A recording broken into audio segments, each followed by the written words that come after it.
Hello mga karyo, good morning mga kakaryo.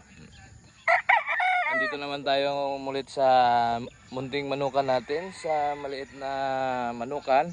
So ito pala yung 5 na hinahanda namin para sa stag elimination. So pagpipilian namin dito sa 5 sila, may 2 na pipiliin namin kung sino ipapasok namin. First time namin na sumali ng stag derby.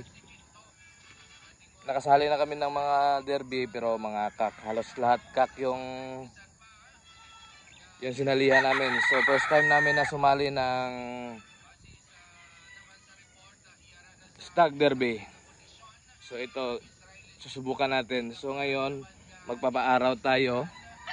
Galing na kami kaninang madaling araw nagpailaw at saka kunting catch-cock at saka ngayon medyo ano na tayo, tawag nito, pailaw, painit pala, painit tayo ngayon.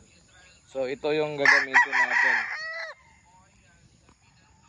ito isa, ayun, saka ayun, ayan. Ang kagandahan dito kasi malawak yung area, so marami kang malalagay. Tapos peaceful dito, peaceful, walang kaingay-ingay, ikaw lang talaga dito. Ito, so ang preparation area namin nandyan, kita nyo yung kubo na yan, yan. Diyan lang kami muna temporary kasi simula pa lang bago pa lang kasi ito yung manukan, kaya medyo nag-ano pa tayo ng pwesto. Ito, yun. So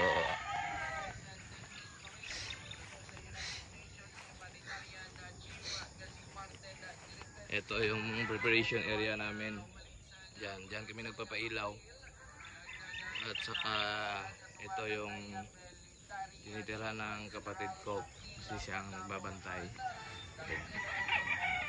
XYZ. Ayan.